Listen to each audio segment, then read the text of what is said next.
after about 4 days, he published the whole lot. What, accidentally? Or Yes, he dragged and dropped the entire file. how do you know this? There's not a single competent person in this story, except for the MP who said basically, F you. Everyone else is a moron. Okay, great.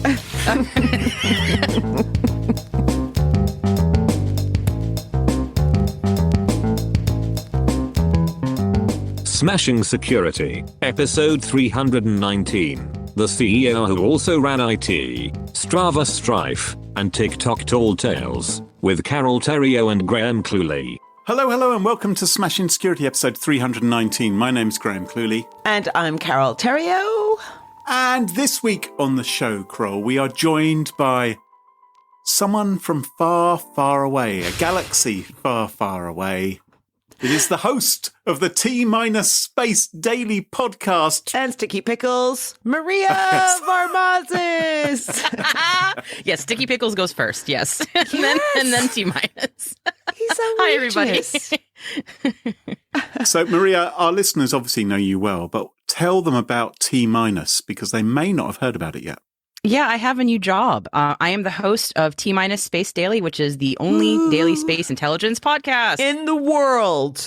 In the world, yes. We're sort of the sibling show to the Cyberwire. So think Cyberwire, but for space. And that's kind of what we're doing. And I'm the host of that show. So it's targeted at space professionals. Yes, there are such a thing.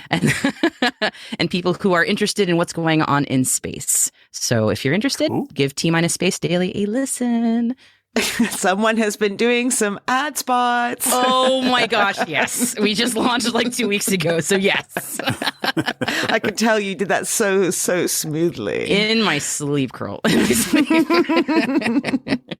How do you guys feel about getting the show on the road? Psyched.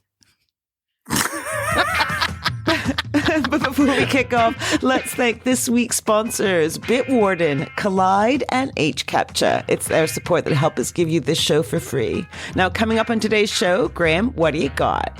I'm going to be telling you a story about blackmail biting a boss in the bum. Ooh, sounds fun. And Maria, what about you? Strava's not so entirely private zone. Ooh, and I'm going down to TikTokers, PIs, and scammers land. All this and much more coming up on this episode of Smashing Security. Now, chums, I'm going to take you to the beautiful land of Finland. Have you ever been to Finland? I have. Have you? Oh, yes. What did you reckon? I loved it. Yeah, it's a bit nippy. I was only in Helsinki for a few days, but I loved it. I'd love to go back, yeah. Yep, pretty cool place to go, I'd say. Are there any benefits to being Finnish, I wonder? I mean, obviously the flag is a big plus. Some vexillology humor early in the morning today.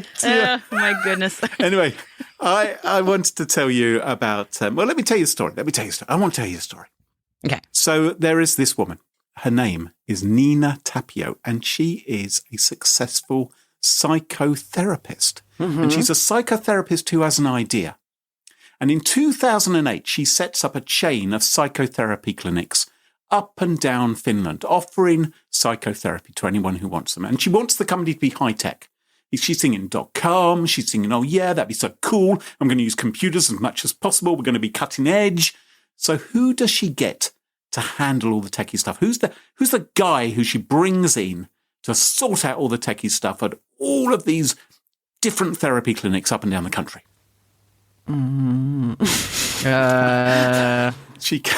She calls in her son, Vil Tapio. That's what you do. You call in your son. Well, if your son is good at that kind of stuff, maybe you do. Exactly. The neighborhood kid who's good at internet. Just make the website, Vil. You know. If he's good at the webs, why not bring him in? If he's done a bit of work in Dreamweaver, if he's built a few websites. Dreamweaver, Notepadder, get out. Edlin. Well, at first, it was a big success for this firm, which was called Vastamo. It was a big success, and the company grew, and Vil Tapio, the son, eventually became the CEO, and he's a very hands-on CEO. In fact, he is still doing a fair amount of all the techie stuff. And we've worked for bosses, I think. We've worked for people who may have founded large companies but still like to get their hands dirty with the code, who maybe still think, I will build an intranet, I will do this, I will program it, we will not have monkeys, we will not pay idiots to write this software, I can write it myself in this evening. I've written a script that will allow us to tell your partner what you've had for lunch so she doesn't cook the same meal. Kind of programming would come up occasionally. That kind of CEO we might have worked for in the past. A very long time ago. Yeah. Yes. Was this? Oh, I was trying to remember the software they used. Oh my gosh, forgetting it now.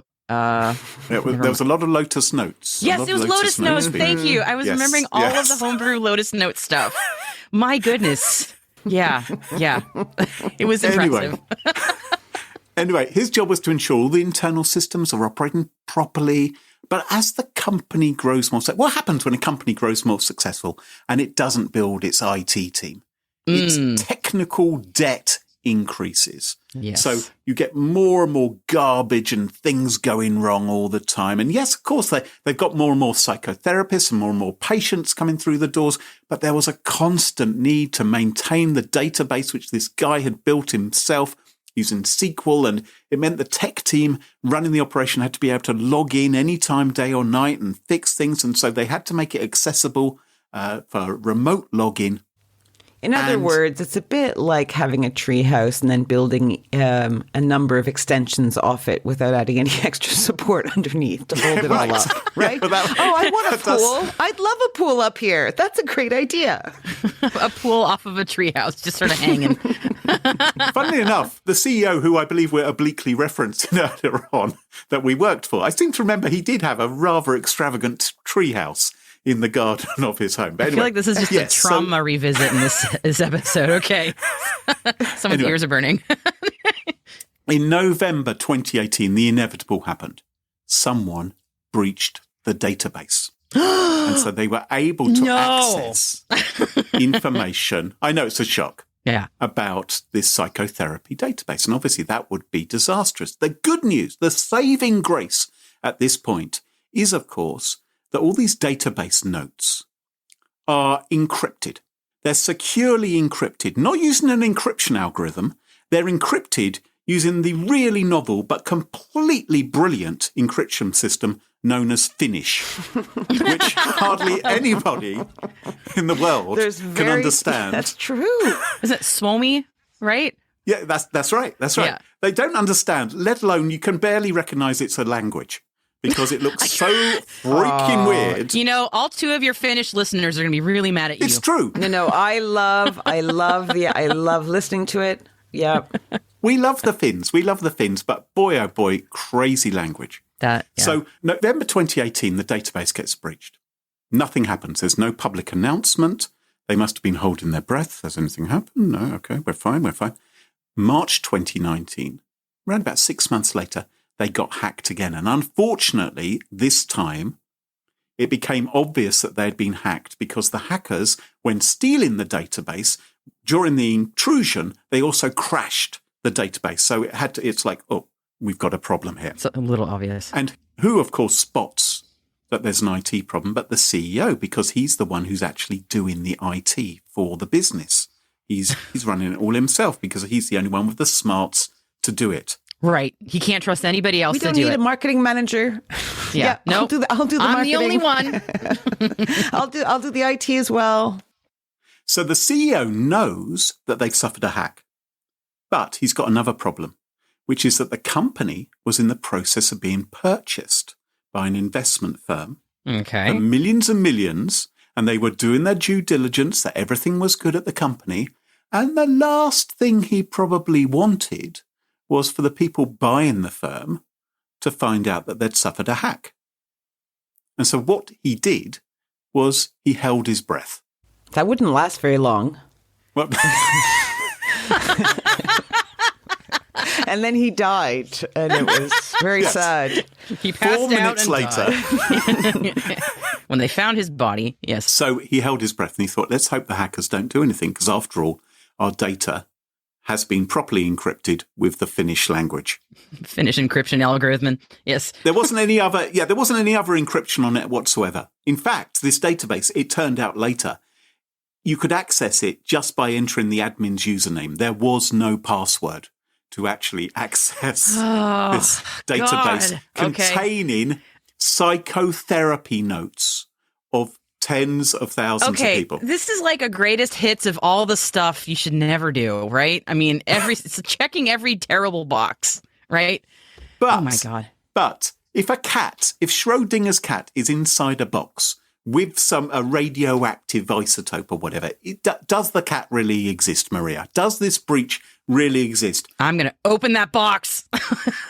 Well, yeah, because he's not the only one in the world that knows about it. Presumably the person who breached it also knows, right? But nothing's happened. Yet. Months and months have gone past. 18 months have gone past. Nothing's happened. He thinks he's got away with it. Right. If you don't disclose a breach, no harm, no foul. If a bear with one hand claps in the wood, Jesus. Anyway, come October 2020, unfortunately, things become public. Clearly, someone who spoke Finnish has gained access to the database and realised what it actually is and can read it. And so Vestama goes public. It says, we've suffered a data breach a while ago. The CEO gets fired because obviously he's been incompetent. He's covered this up from everyone else inside the company. So he loses his job. And what it turns out had happened was that a hacker had contacted Vestama, had demanded payment. He demanded, I think it was something like 450,000 euros worth of Bitcoin. He demanded, this guy called Ransom Man. And when the company refused to pay it, the hacker then contacted each of the individual patients saying, I am publishing your psychotherapy notes on the darknet unless you pay me 200 euros. Oh, fuck me. Oh my God. Okay. Now it's gone just. That's dark. That's a dark turn. Yeah. Real dark turn. And if you don't pay within a further 48 hours, the price goes up to 500 euros. So you've got people who are seeking mental health assistance, therapy. And now, I mean, it's probably the most horrendous thing I've ever heard of when it comes to extortion and blackmail. That is really terrible. Awful. Yeah. What do you discuss with your psychotherapist, Graham? What do I discuss? Working relationships, mostly. Yeah. Relationship with the podcast co-host. Microphone problems. So some people, yeah. I'm going to be talking about that one in therapy next week.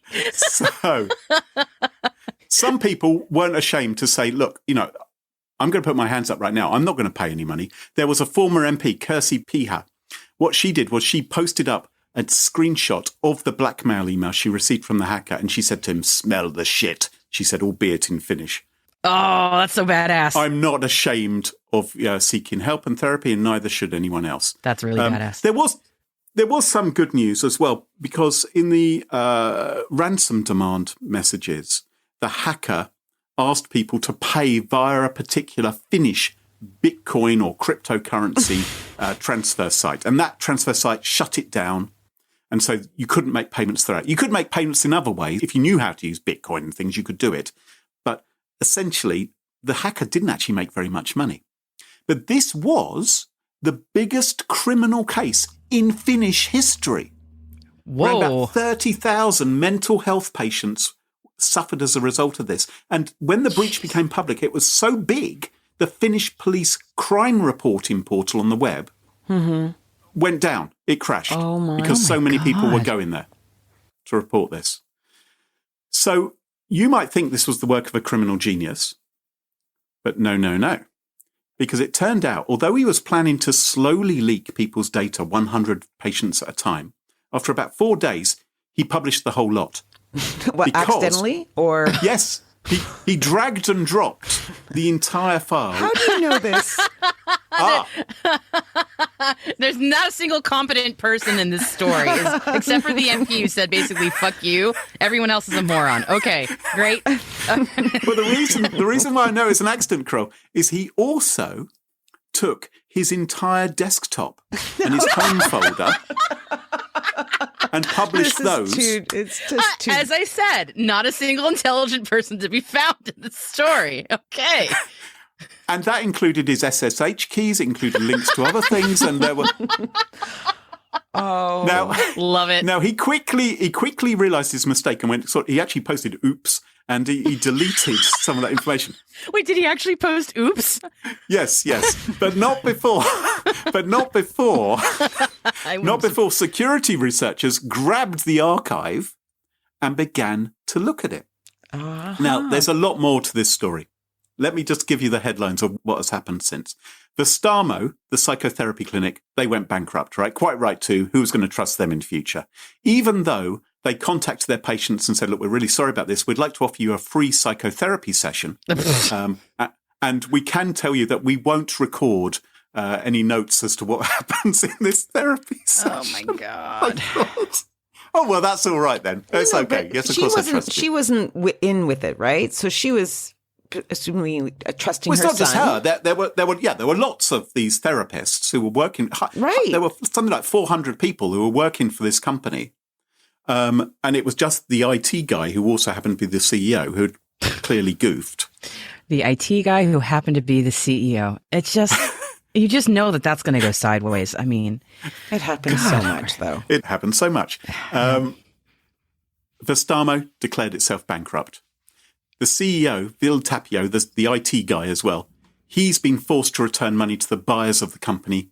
They've seized his yacht. He's been taken to court. The patients get fuck all.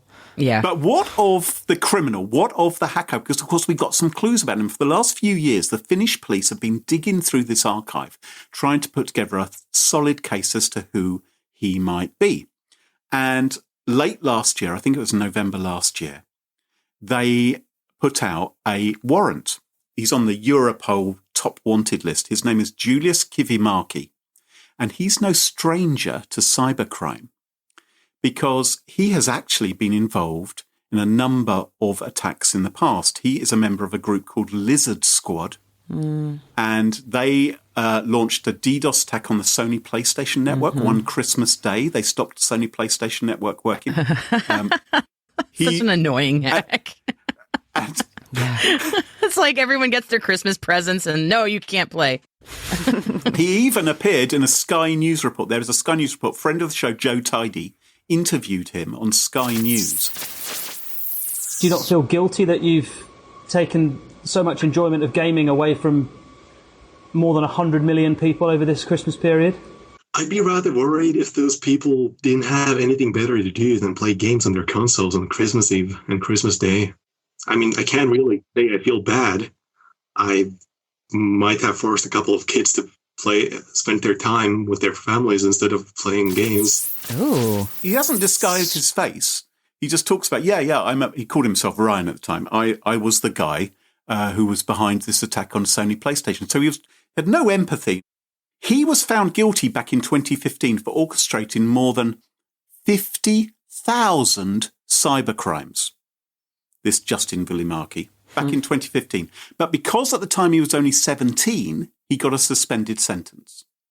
Right. But now he's been implicated in the Vestamo breach. And I can tell you that earlier this year, French police, responding to a domestic violence report, apparently someone had been out with a woman in a suburb of Paris at a nightclub. They'd got into an argument.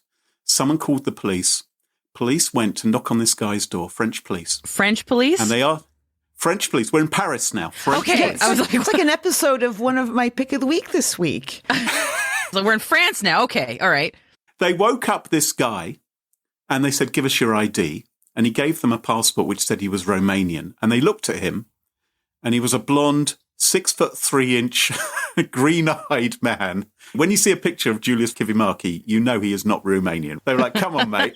Hey, don't make assumptions. Yeah. Well, I'm just saying, he looks very Finnish to me, right? He looks Nordic at the very least, right? Anyway, They don't get born anywhere else. Yeah. they suspected he wasn't Romanian, and it turned out he was on this Europol list.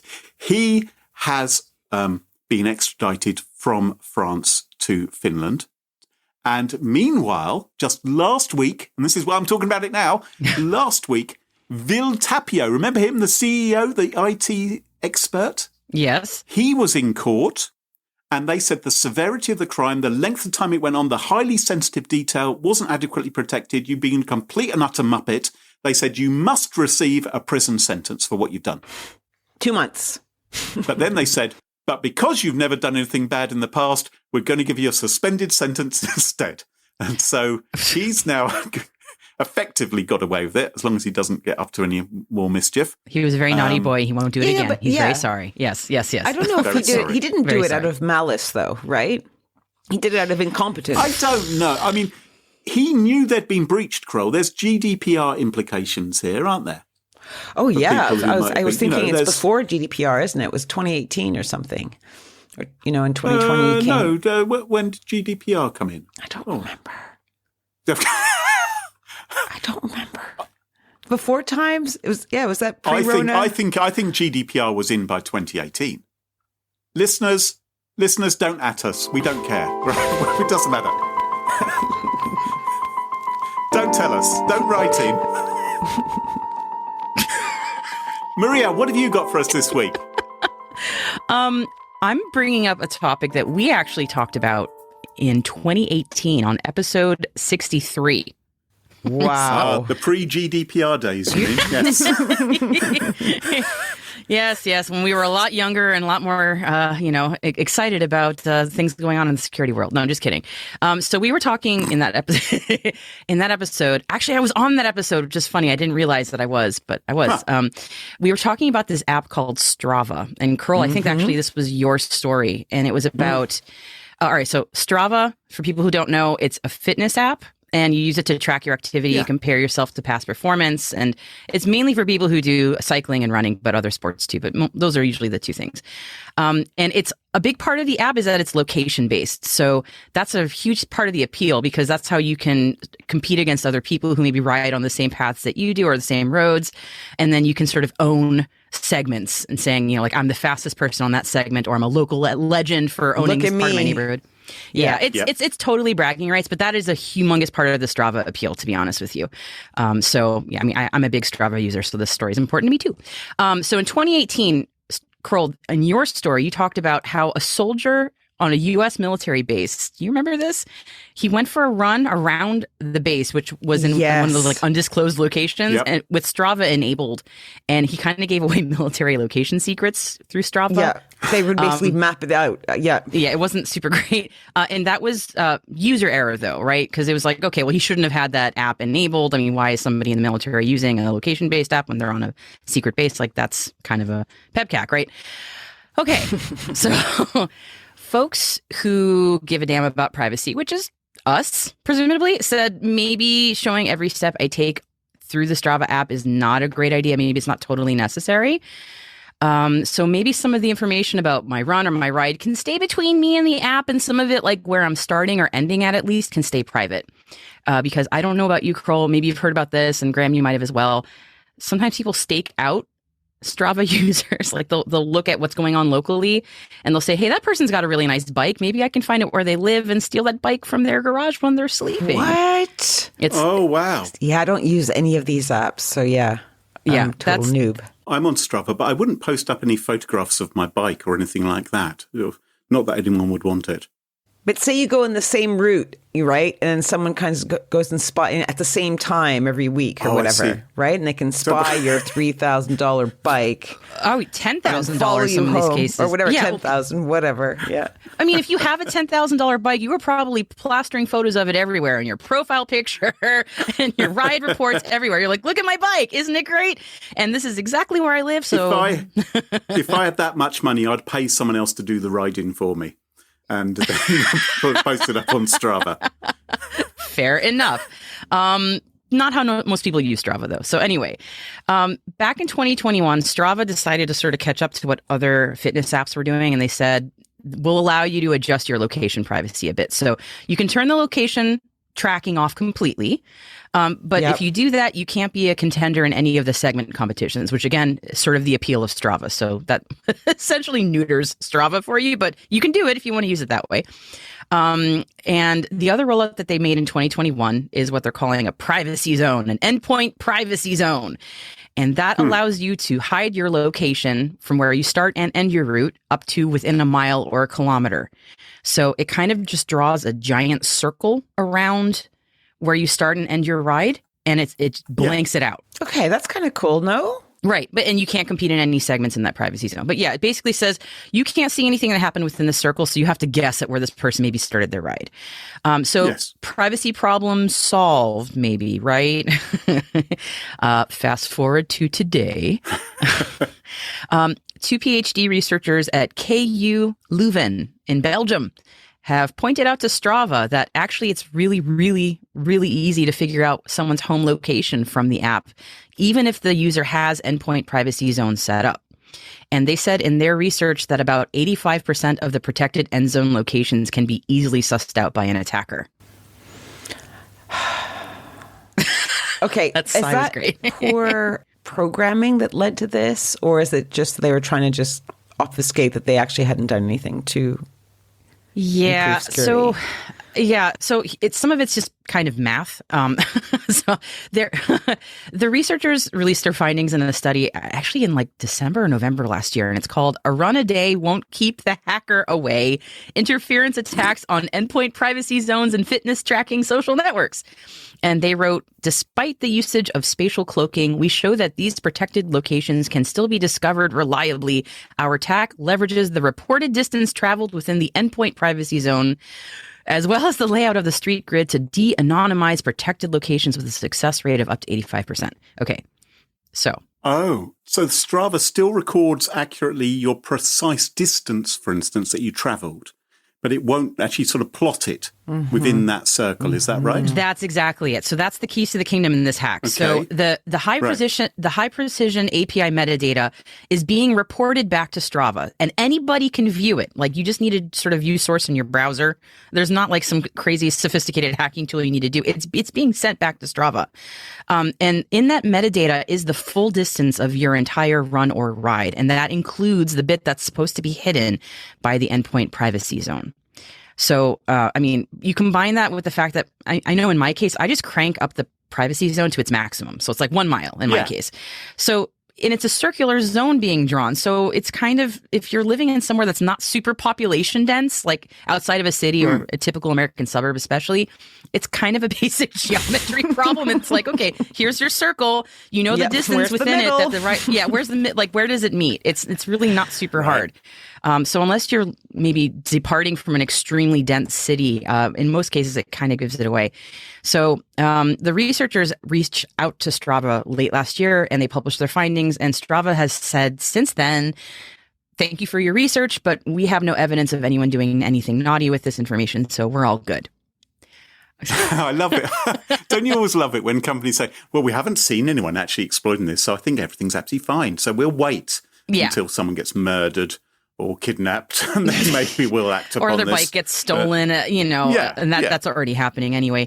I was trying to figure out, as a person who uses Strava a lot, what I could do to maybe keep my home location a little more private.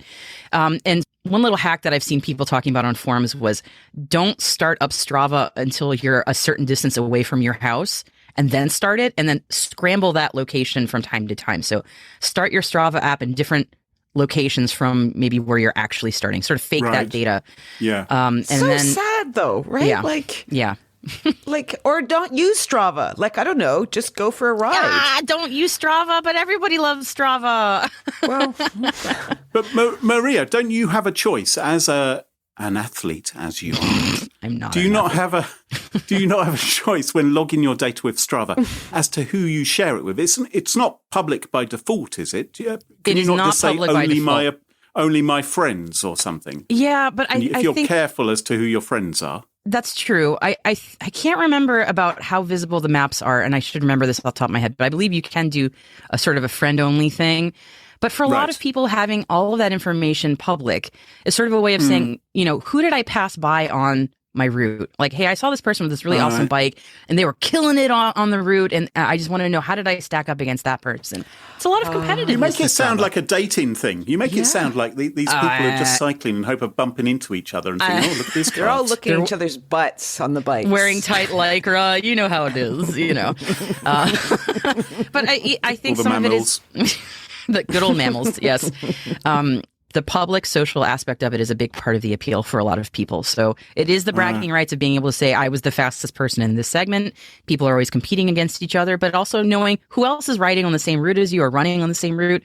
That's part of the thing. And if you lock down to friends only, you're not going to make that discovery. So I don't know how they're going to fix this, but other apps have figured it out. Like Commute is another one, and they allow people to draw sort of weird, irregular shapes for their privacy zones. So you can't sort of draw a circle and be like, what's at the middle of it?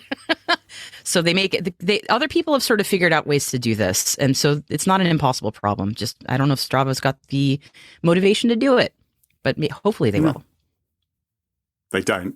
They won't. They don't and they won't, but maybe they will. They've said we're la la la. They've said la la la. We're not paying any attention. Fine. Well, yeah. I mean, I do appreciate that the researchers brought this to bear, because I didn't know about this and I use Strava a lot. So I'm like, okay, I need to take this seriously. So note for me. Yep. Carole, what have you got for us this week? So earlier today, I was perusing the webs for an interesting story to cover today. And I find one with legs, right? I find a good one. But then I veered left and I slipped down a fascinating rabbit hole, one that I'm going to share with you guys because it's a world that I know nothing about, the world of PIs, private investigators. Like I've watched a lot of TV, read books. PIs are gold, right, in fiction terms. Always. They're fascinating. Yes, and I was thinking, why are they fascinating? Because they don't have to go through bureaucracy, right? There's no red tape. You pay them, so they work for you. So you get them to do whatever, you need them to do. And they skulk around in the night watching stuff that they shouldn't be watching, taking pictures. It all sounds very, I don't know, fascinating. And we have a PI to meet. But first, before we get to that, I want to tell you about this story that piqued the interest of our specific private investigator. So we start off in Johannesburg, South Africa. And we have TikToker known as Spill the Tea 007 goes live with a special message. And in this session, she talks about a friend of hers, a TikTok influencer who goes by the name of Bianca Iron. And apparently Bianca had been going through a tough time. And she even lost a child a few months earlier, she said on her thing. And she was sharing this on her channel, and she wasn't in a good place. She even reportedly took sleeping pills on air. My goodness. Right? And she, of course, got lots of love from her fans. But, of course, not everyone watching these posts, some of them are dicks. So in one of these hosted TikTok affairs, Bianca Irons was bullied, says Spill the Tea 007. So someone she calls Derek started posting all kinds of nasty stuff, right? Calling Bianca in front of it publicly like a bad mother, a bitch, a murderer. Oh my God. Like, yeah, totally, right? And Spill the Tea says that this is the third time this guy has gone after her in this manner. Okay, it's like super sick trolling, like just, ugh. But then Spill the Tea goes on addressing Derek directly in her TikTok. She says, okay, in the way that you angled Iron, okay, Bianca Iron, in the live post last night and the screen recordings we have, she committed suicide. So Derek, I hope today, after calling a bitch and a bad mother, I hope you're happy. And it goes on. Now this is live. So people are like gasping and saying no. And some people start crying. And people are watching this and people share this post and their condolences everywhere, right? Rest in peace, beautiful soul, all this, and bullying online is bad. And weirdly, well, maybe not weirdly, but Bianca Iron's TikTok channel grew. Oh my gosh. Right? And people were like looking at this because people were sharing the message and sharing these videos that supporters were sharing. And people were asking how they could help. And perhaps this is why bank details were shared with the community, allowing followers to provide support for the grief-stricken family members that were left behind. Oh, okay. Yeah. Enter stage left, private investigator Mike Bolhius. I don't know how you say his last name. It's Bolhuis. Have a go. What's that? Say that again. How do you spell it? Bolhuis. Bolhius. Bolhius. Bolhius. Bolhuis. Okay, great. Thanks. It's one of those probably, maybe. We had to get an accent in. Yes, that's true. Of course he did. So he told the Family Star that when he heard about this TikTok influencer having committed suicide, he wanted to probe the claims. So at this point in my research, I'm like, who is this Mike Bolhius, right? Does he have an online presence? Let me just Google him. Well, guess what? He does. He has his very own website. Oh, right. Has he been investigating a lot of mysteries like this? Well, I just never saw anything like it in my life. So here, I'm putting it in the show notes so you guys can go check it out. And there's a picture of him on the show. So maybe you guys can take a look and see, maybe describe him. Bolhius. Oh, he looks a bit... he looks a bit like Max Headroom. He's got a big sort of... Oh, he does look like Max Headroom. My goodness. Some deep cuts from the 80s there. Yeah. His head is totally flat. That is an amazing haircut. He's got big shoulders. Yeah. He looks like he's 6'8", doesn't he? Yes. His Christian principles guide his life and business choices. Yeah, he has this little bulleted list for our listeners of he has 35 years of experience, passionate about the fight against crime, particularly against women, children, and animals. Yeah, sod the men. Y'all can handle yourselves. Yeah, he says his organization has come to be known as an end-of-the-line organization, which I've never heard of before. What does that mean, an end-of-the-line organization? Isn't that funeral directors? Aren't they end-of-line organizations? It's weird wording. Yeah. Oh, cybersecurity companies are going to use that. Single pane of glass, bleeding edge, end of line. Yes. Okay. So I'm going to call him our pal Mike, right? So our pal Mike does a bit of his investigations, of course, all hush hush because he has his ways. And a few days later, he comes back with a shocker that the TikToker posing as Bianca Iron is not dead, but alive and kicking. Mm-hmm. Okay. So he and his associates apparently uncovered an elaborate, premeditated suicide scam, he calls it.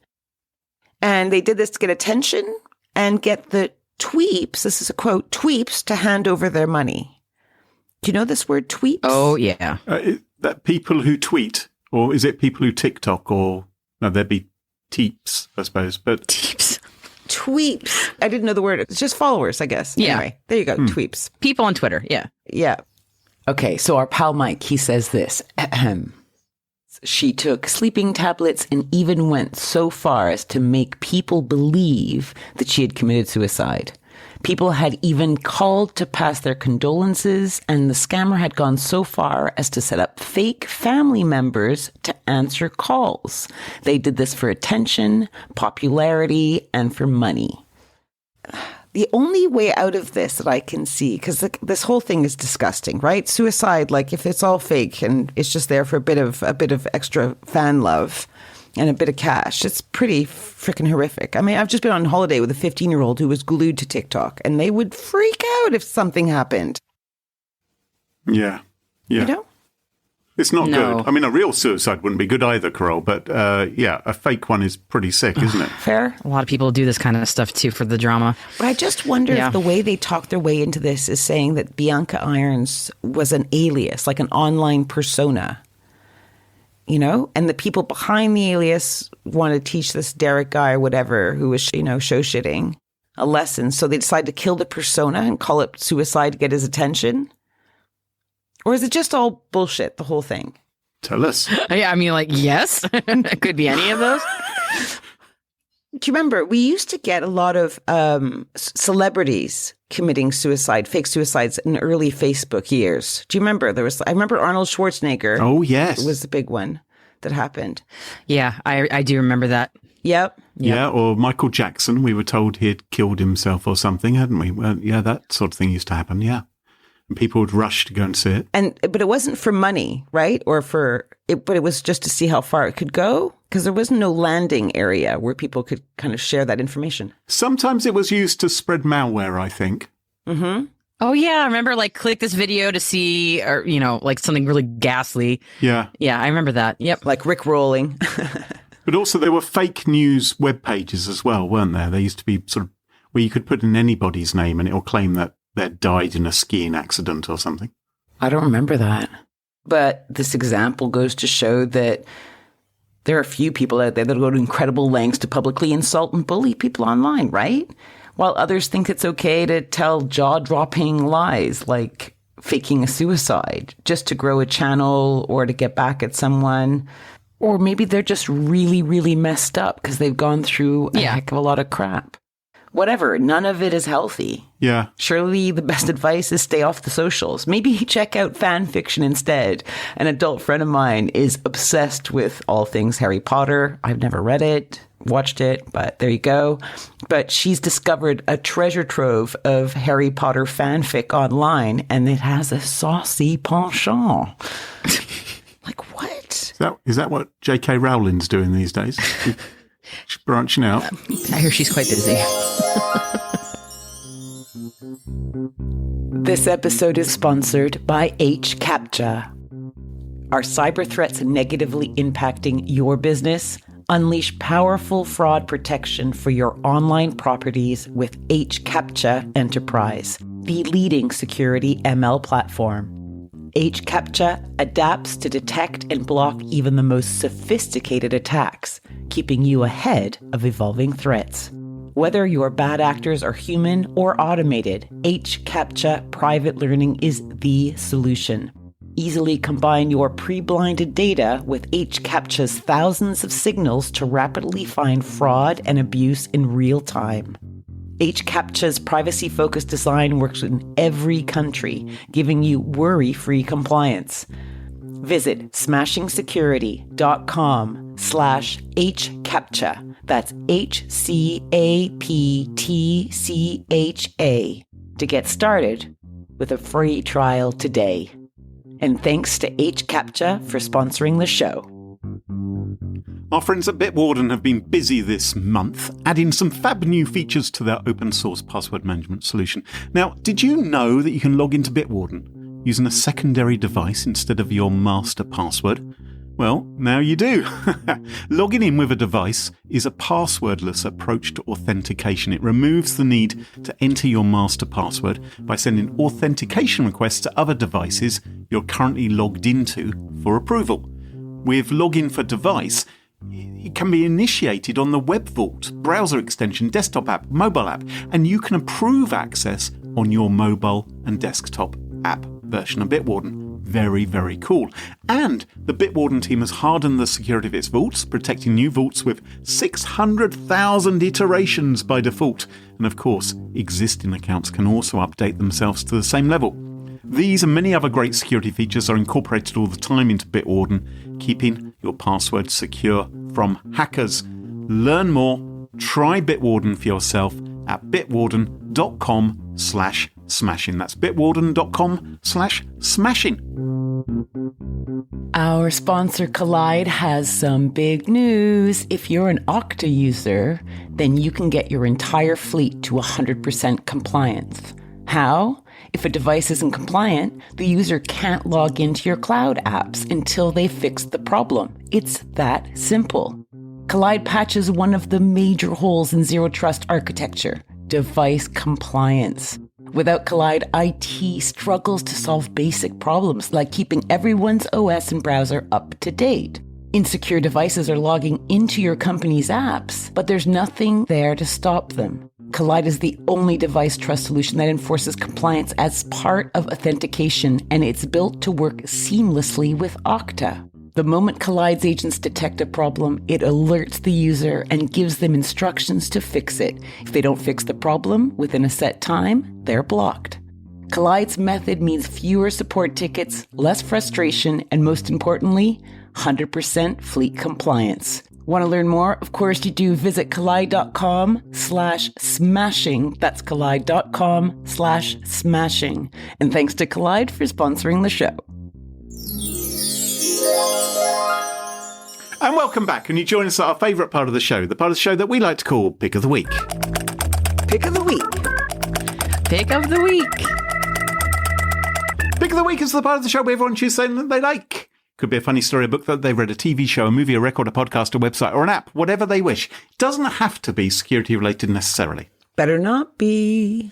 Well, my Pick of the Week this week is not security related. In fact, Carole, my Pick of the Week is a gift for you. What? It's been chosen especially for you. Okay. As an act of friendship and kindness. Maria, you can enjoy it as well. But I think thank you. this is especially honed for Carole. There is a new movie coming out starring Owen Wilson. I don't know how you feel about Owen Wilson, whether you're a fan of his or not and his shtick. But in this particular movie, which is called Paint, Carole, and of course you are a keen popular painter, Owen Wilson has a new look. And I'm going to link in the show notes to the trailer for Paint, and you will see that Owen Wilson now looks rather a lot like Bob Ross. Yes, he does. Looking at that picture, my goodness. Yeah, he so does. I can't imagine a better actor to play Bob Ross as well for this that I know. Well, I hoped that this movie, which is out now and apparently has middling reviews, but I hoped it would be the Bob Ross story. That's what I wanted. But apparently he's not actually playing Bob Ross. Oh, he's really? more like playing Rob Boss or something. It's for possibly legal reasons. He's playing a painter called Carl Nagel, who appears to look and act remarkably like Bob Ross and dresses like him. Okay, all right. Anyway, it's a bit of a comedy about someone who appears to be exactly like Bob Ross. I don't know if it's done with the permission of Bob Ross's estate or not, but I thought, Carole, you would love this because I know that you love Bob Ross. I haven't bothered to watch the movie because it's not streaming yet. But I was going to say, I thought the thing with this movie is that he looks like Bob Ross, but he actually acts like the opposite of Bob Ross, right? Really? Like he's like an asshole. I thought that was the thing. It was like an asshole version of Bob Ross. I've never seen it, but Ew, doesn't seem right. that doesn't come across from the trailer. In the trailer, he appears pretty nice and lovely, like the real Bob Ross. So you're recommending this based on watching Well, I'm the recommending trailer? for you, Carole. I think you should investigate. And if our if our listeners want to watch it, what is our medium?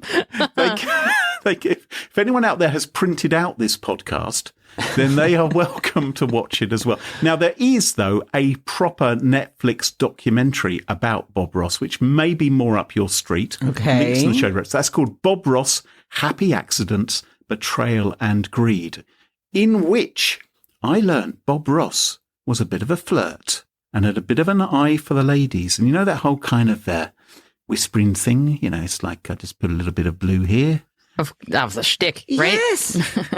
That was his shtick. He did all that, and it drove the women crazy. Yes. He also left a family back home in Alaska and, escaped to make his fortune on the mainland. I know that. You're besmirching the name of Bob Ross. I don't know how I feel about that. I'm kidding. He self-besmirched. Self-smirched. You can find out all the scandal involving Bob and all the torrid affairs in this documentary, Bob Ross, Happy Accidents, Betrayal and Greed. So if you are a fan of Bob Ross, go and check out the documentary and then think about whether you want to see this Owen Wilson comedy or not. And that is my pick of the week.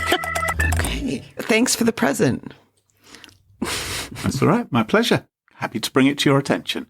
Maria, what's your pick of the week? My pick of the week, I struggled with this one a lot because it's so predictably me. But I am going to have to give a plug for Star Trek Picard Season 3. I know neither of you are going to see it. I know it's not for you. But for listeners who are old school Next Generation fans and who tried to watch Picard Season 1 and 2 and were like, this is awful. I agree with you. Season 3 is fantastic, though. And they righted all the wrongs. And you can just skip 1 and 2 and just watch Season 3 and enjoy the hell out of it. It just finished. I'm not going to spoil a damn thing. But if you were hurt by Season 1 and 2... you said, I'm never watching this again. Please watch Season 3. I have heard Season 3 is great. And the finale episode in particular is quite emotional for Star Trek devotees. Is that true, Maria? I will not even pretend that I didn't cry. I see the final 2 episodes righted a lot of wrongs from the absolutely awful movies from the 90s that I remember leaving the movie theater and crying. That's how bad they were. That's how bad those movies were. They were basically just like, you like Star Trek Next Generation? We hate you. And that's kind of how those movies felt watching them as a teen at the time. really the entire third season fixes everything. It is a nostalgia fest. I don't know if anyone who didn't grow up with the series would even care about it, but if you did and you loved the crew as much as I did, you will enjoy season 3 a lot. So, yeah. Okay. We might have to do that because we did both grow up with that stuff. You're slagging off the Next Generation movies. It's not as though all of the original series Star Trek movies were that good. There was the one Shatner directed where they're singing Kumbaya around the campfire. A classic. Yeah. Which was Was that Search for Spock? I can't remember which one that was. Not all of them are great. Directed that one, yeah. Final Frontier, I think it was. I can't remember anyway now. But I mean, the original series movies they had their flops as well. But I mean, TNG had, I think, I would argue the only good one, and good is really relative, was First Contact, and the rest of them I would be happy if I never saw again. Yeah, I enjoyed that. They were all so bad. I saw them all in the movie theaters when they came out, and literally was just like, why does the series hate its fans after a lot of those movies? Why do they hate us? And now with this conclusion to the Picard arc and the TNG arc, I feel like they fixed it, which felt really nice, frankly. So I encourage people who like the show to watch it. And where can people see Picard Series 3? I'm in the US, so we have this streaming channel called Paramount Plus that I watch through Amazon, and then I know through Canada I think they have Crave, and then UK I know there's a different one Google for the UK. I don't Google it. It's Paramount does this weird thing with rights around the world. It's not my fault. Don't yell at me. I'm not in charge of this. But yeah, Picard Series 3. Fantastic. Yep. That sounds like it was. It does sound like it was a real love letter to Star Trek Next Generation. It truly well was. Yep, it truly was. I loved it. Yep. Fantastic. Carole, what's your pick of the week?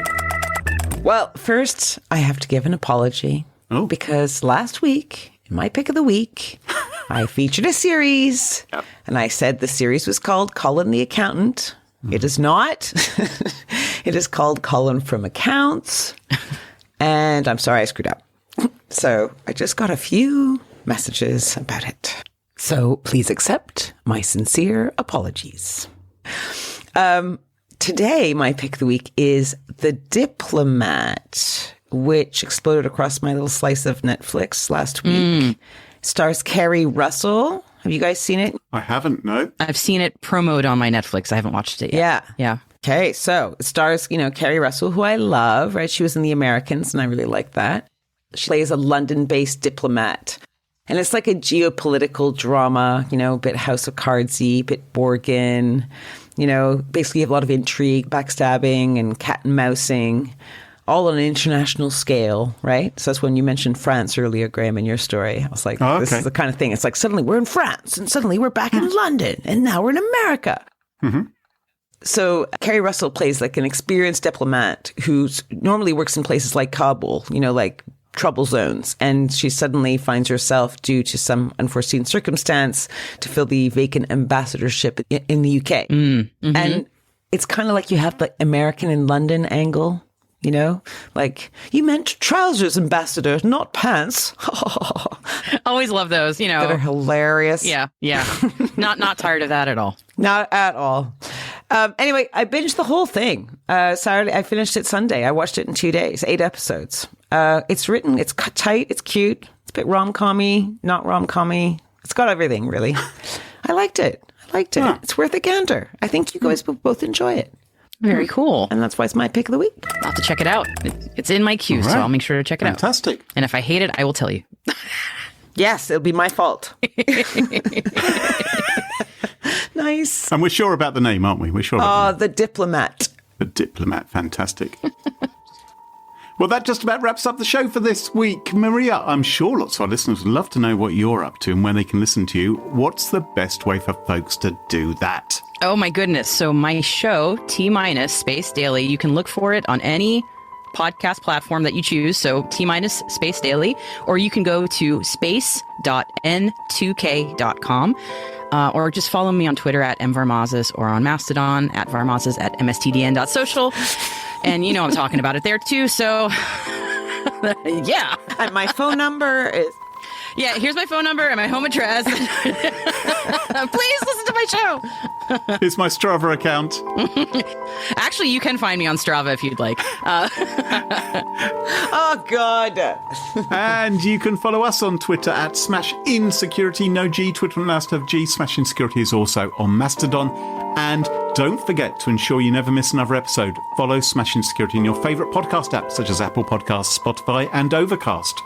And of course, big thank yous to this episode's sponsors, Collide, HCAPTCHA, and Bitwarden, and of course to our wonderful Patreon community. It's thanks to them all that this show is free.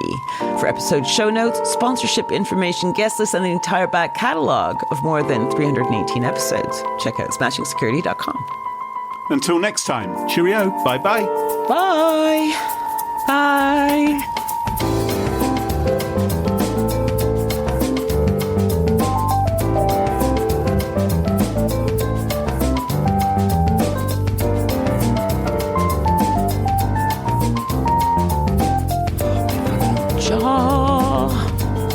How are you doing? You didn't lisp as far as I could tell. Oh, good. I couldn't tell him. Really? Right, so listeners, yesterday I had phase 2 of an incredibly uncomfortable root canal process for a chipped tooth. How did it feel, Carole? Oh, it's sore. It feels today like someone, like I got sucker punched last night, so, yeah, it's just sore. It's not like painful. There's no sharp pain. It's just like, it's f***ing unbelievable though. Don't watch it on YouTube. Well, no, who would look up root canal surgery on YouTube? For fun. If anyone, I hope that Google, if anyone is looking that up, I hope they're passing on their details to the police. So who's this freak who's looking up root canal videos?